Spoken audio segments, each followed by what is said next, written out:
hablaremos de la importancia del Padre Río, el río Papaloapan, en los flujos migratorios y de intercambio que se han dado en la cuenca media. Flujos humanos, pero también flujos de mercancías que fueron a lo largo de los años definiendo el paisaje regional y también, habría que decirlo, fueron cambiando la fisonomía del entorno. Los investigadores han llamado como ruta olmeca al corredor fluvial que sigue el curso del río Papaloapan desde las planicies costeras donde desemboca en el Golfo de México hasta adentrarse a través de sus afluentes en la serranía oaxaqueña. Y es a través de este corredor como los grupos originarios se fueron dispersando desde las planicies hacia las zonas montañosas en el estado de Oaxaca. Por ello, reconocemos a los olmecas históricos como los primeros pobladores de esta región. La evidencia arqueológica que sustenta la teoría de la ruta olmeca es muy pequeña, pero sí existe, como por ejemplo las palmas localizadas por el antropólogo Alfonso Villarrojas en la zona de Xoyaltepec, o más recientemente, algunos descubrimientos de piezas arqueológicas en otras exploraciones en la región de la Chinantla. Estos olmecas originarios, al entrar en contacto con otros grupos provenientes de la meseta mexicana, fueron cambiando su lengua y costumbres y dieron lugar a los grupos que aún hoy podemos reconocer en la región central de la cuenca. Así, por ejemplo, en la parte sur de Veracruz aún localizamos a los popolucas, pero alguna vez los popolucas poblaron incluso hasta la región de Tuxtepec. Por eso es que reconocemos a los popolucas como los primeros pobladores después de los olmecas en la zona tuxtepecana, mientras que los chinantecos y mazatecos pues siguen ocupando los territorios donde se ubicaron desde hace cientos de años. Con el establecimiento de los nuevos grupos, el río tomará otras funciones para la supervivencia y se convertirá primero en el gran abastecedor de agua y alimento a través de la pesca y otras actividades desarrolladas en las riberas. Y también ahora, pero en un proceso inverso, en la vía de intercambio de mercancías con otros grupos cercanos e incluso grupos que estaban muy distantes de la región. Así tenemos que, por ejemplo, la vainilla, el algodón, las plumas ricas de aves exóticas y el oro serían intercambiados por productos como la obsidiana, cuyos restos podemos encontrar hoy en muchos de los sitios arqueológicos de la zona. Pero la obsidiana es un material que es ajeno a esta región. Los yacimientos más cercanos se encuentran en la zona media del estado de Puebla. Otro material de intercambio es, por ejemplo, el jade y la jadeíta que provenían de la zona de Chiapas. En estos procesos de intercambio, la arqueóloga Herida Ortiz ha documentado la función que cumplía el río Cajonos como ruta de intercambio entre la montaña de Oaxaca y las llanuras del sotavento veracruzano. Y así encontramos que en el corazón de la Chinantla se han puesto al descubierto vasijas de tipo mixteco que son el resultado de los intercambios con grupos asentados en el valle de Oaxaca. Un hecho importante en los patrones de poblamiento es la manera en que los grupos originarios eligieron las zonas altas próximas a los ríos para edificar las poblaciones. De esta manera podían aprovechar la cercanía con la corriente líquida, pero estaban a salvo de las inundaciones catastróficas que de manera recurrente año con año en la temporada de lluvias desbordaban los ríos. En el mapa arqueológico de 1950 elaborado por Lorenzo del Peón Caso, podemos ubicar cómo los emplazamientos arqueológicos estaban próximos al cauce del Papaloapan y también podemos ver en ese mismo mapa cómo a partir de ahí el patrón de poblamiento de los años posteriores pues siguió el mismo camino, es decir, las comunidades siguieron ubicándose en las riberas del río. Pero a veces, aún en estas condiciones, aquellos pueblos originarios no estaban exentos de avenidas ruinosas. Y fueron estas grandes riadas las que obligaron a la relocalización de varias comunidades, como en el caso de la antigua Chinantla, que tuvo que desplazarse desde su sitio original hacia el llamado Valle Real, que a la llegada del periodo independiente fue denominado como Valle Nacional. Y también es el caso de Ojitlán, cuya comunidad cambió de asentamiento al menos 2 veces a lo largo de su historia hasta ubicarse en el lugar donde hoy podemos localizarlo. A la llegada de los españoles, el río vuelve a tomar un papel protagónico en el proceso poblacional, no solo en el ámbito humano, sino también en el plano religioso. Así tenemos que lo que yo he denominado la leyenda del Cristo navegante a finales del siglo XVI, la imagen del Cristo negro, usará de acuerdo a esta leyenda el curso del río Papaloapan y el río Tonto para ubicarse primero en la población de Puclancingo y años después, en una balsa, dice la leyenda, descender el camino de los ríos para residir en la comunidad de Otatitlán, Veracruz, donde hoy se realiza la adoración de esta imagen sagrada. Sin embargo, el patrón de asentamiento español no siguió en todos los casos el mismo camino que los grupos anteriores, tal vez porque en la vieja España la mayor parte de las poblaciones que están asentadas en los márgenes de los ríos habían establecido una comunión favorable entre los cauces de agua y los centros poblacionales, y es así como durante la colonia los cascos urbanos van a ubicarse en las zonas planas de las riberas, y ese es el caso de la ciudad de Tuxtepec, que después de estar asentado en las zonas altas del castillo, será refundado en esta herradura de la zona baja, la cual la expone a los efectos de las inundaciones. Otro caso paradigmático es el de Tlacotalpan, el cual fue fundada en una isla que se formaba dentro del cauce del río Papaloapan. Con los españoles se dieron muchos fenómenos en los procesos de poblamiento y flujos migratorios a partir de los grandes ríos. En primer lugar, los sistemas de encomienda y mercedazgo que hicieron que algunas poblaciones cobraran relevancia mientras que otras fueran importantes en la época prehispánica y dejaran de serlo por esta circunstancia del poblamiento español, como es el caso de Tuxtepec. Sin embargo, la mayor parte de las poblaciones novohispanas, si no es que todas, no lograron establecer el sano equilibrio con la proximidad del río. Hoy es una frase común decir que Tuxtepec le dio la espalda al río, pero no es el único caso en las riberas del Papaloapan, donde muchas de las poblaciones donde existió residencia española importante terminaron también por darle la espalda al río.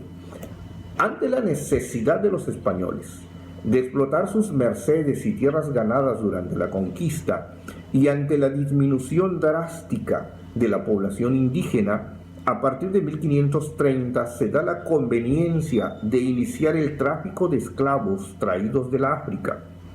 Y aquí el proceso será de manera inversa, es decir, las esclavonías proliferaron próximas al puerto de Veracruz, a Tlaxcoyan y a la ciudad de Córdoba. Y desde ahí los negros fugados van a dar lugar a este cimarronaje que va a fundar Amapa en terrenos de Tuxtepec y se irá dispersando en contracorriente siguiendo el curso de los ríos.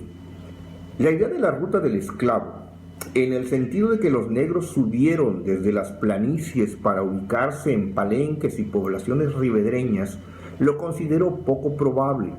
En mi opinión,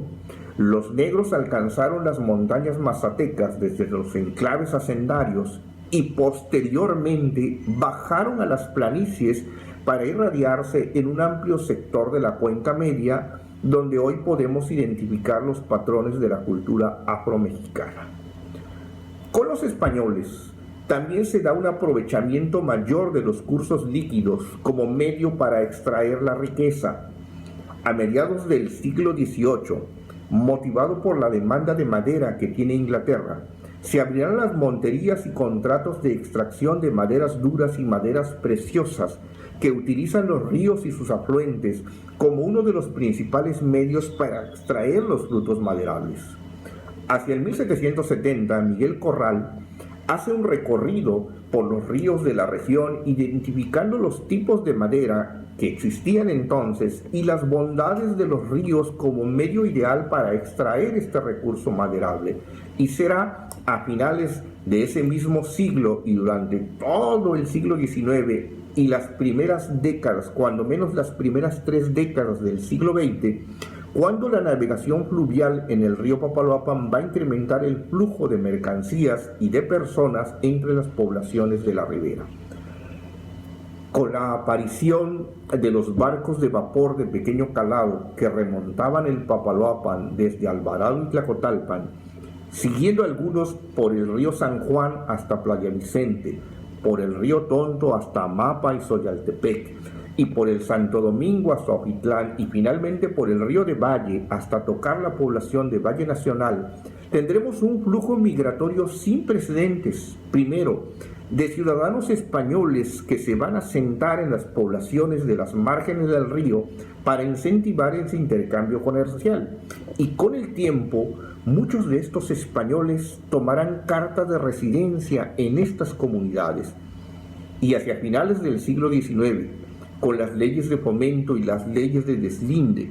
pero sobre todo con la promesa de obtener tierras baratas dedicadas a la producción de artículos de gran demanda en los mercados internacionales, van a llegar a la zona muchos extranjeros, particularmente cubanos, españoles, canarios, ingleses, norteamericanos, árabes y libaneses, cuyos descendientes aún podemos encontrar en la población de las márgenes del Papaloapan y sus afluentes. Un caso particular es el de los japoneses en la población de Otatitlán, Veracruz. Y ya en el siglo XX, el siglo anterior, en 1944, una gran inundación vendrá a modificar de manera sustantiva estos patrones de poblamiento y de rutas migratorias en la Cuenca Media. Y es de este modo como por todos conocemos que la ciudad con mayor impacto por la riada pues fue precisamente la ciudad de Tuxtepec, aunque la inundación se manifestó en todas las poblaciones de la ribera, desde Tuxtepec hasta Tlacotalpan. Y como resultado inmediato de esta gran inundación,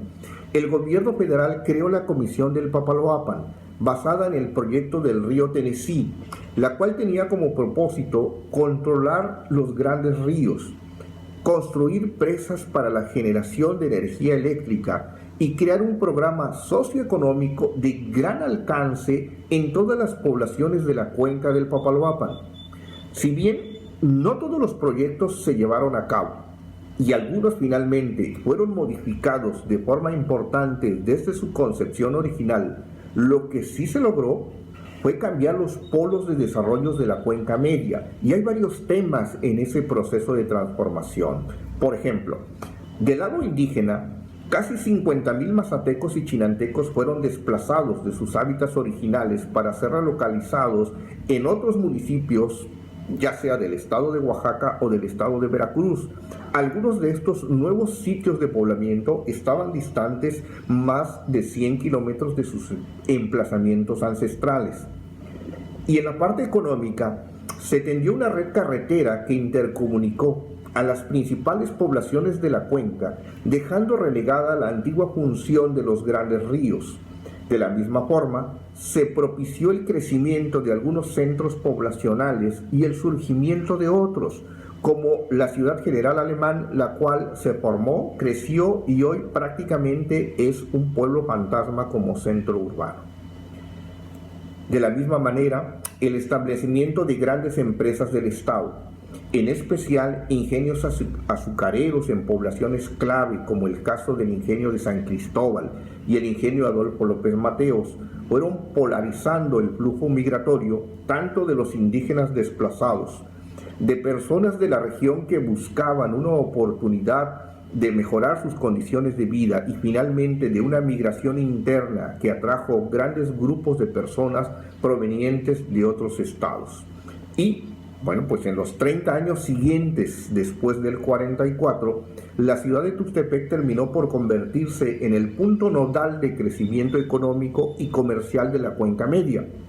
Por supuesto, Los flujos migratorios ya no utilizaron las corrientes del Papaloapan para llegar, sino los nuevos sistemas de comunicación de la modernidad. Pero esta modernidad, con la aparición de grandes factorías, un comercio pujante y una densidad poblacional que se triplicó en los siguientes 50 años, convirtió al río Papaloapan en el gran basurero del crecimiento.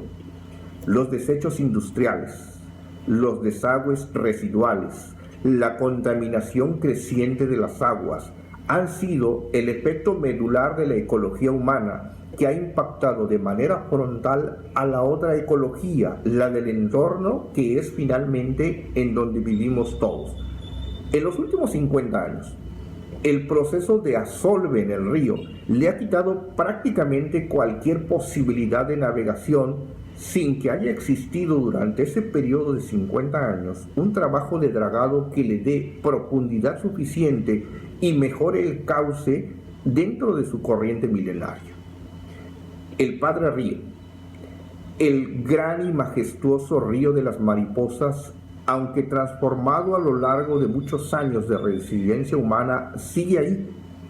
Sus ciclos de estiaje y desbordamiento se siguen dando, pero hace falta quizás una migración inversa que lo salve para siempre de ese proceso de deterioro en el que lo hemos reducido. Mientras tanto, yo recojo los versos dolientes del poeta. La mirada indiferente de quien te debe la vida